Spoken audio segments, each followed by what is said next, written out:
My name is Paige Menge, and my husband Henry and I have been members of St. George's since 2007.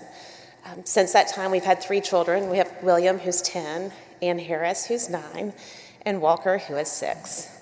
And I'm actually speaking to you this morning both as a fellow parishioner, but also as a member of the vestry. And I would like to share with you a little bit about my experience with that. I think I have to admit that when I was called 3 years ago and asked to join the vestry, I hesitated for several days. And when I started to really think about it, what I learned was, sometimes you go behind the curtain and you see how the sausage is made and you're not really excited about it. I think I was afraid that would happen, but I have to tell you, my last 3 years in the vestry have been exactly the opposite. And one thing I want to share with you about that experience is that I have learned this church is full of clergy, full of staff, full of lay leaders who care very deeply about each and every one of you. And they want to meet you exactly where you are in your walk with Christ to help you take that next step that's right for you. And that goes for the people who are here every single Sunday, for the people who are out there and lost, and everyone in between. And in fact, my challenge to you today is that if you don't see that and you don't feel that, please reach out.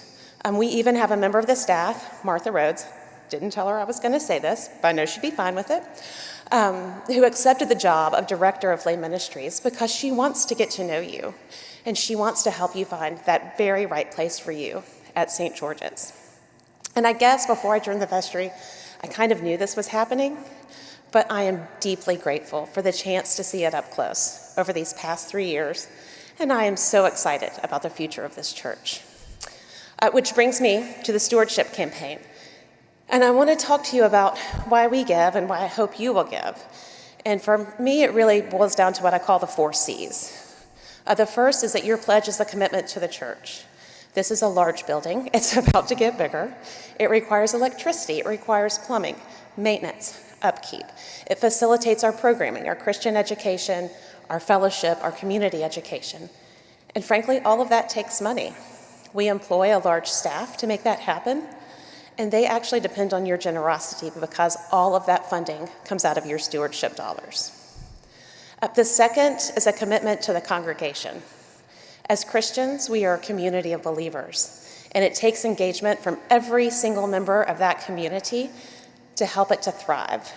And so your pledge is your commitment to the congregation that you care about them, in the same way their pledge is their commitment to you, that we're going through this together. The third is the commitment to the broader community. There are so many people who depend on St. George's, whether it's through our monetary contributions or through the use of our facilities for groups like AA and Boy Scouts. And we hope that only continues to grow as we open the new Parish Life Center in 2021. And finally, and most importantly, is your commitment to Christ. Giving is biblical. It is stressed throughout the Old and the New Testament. And your pledge to the stewardship campaign shows that as a follower of Christ, you understand that directive and responsibility that we have. So I hope you will consider these 4 elements that I've laid out as you think about your contribution to the stewardship campaign. I am delighted to report that 100% of the vestry members have made their pledge, and we hope that you'll do the same. Thank you.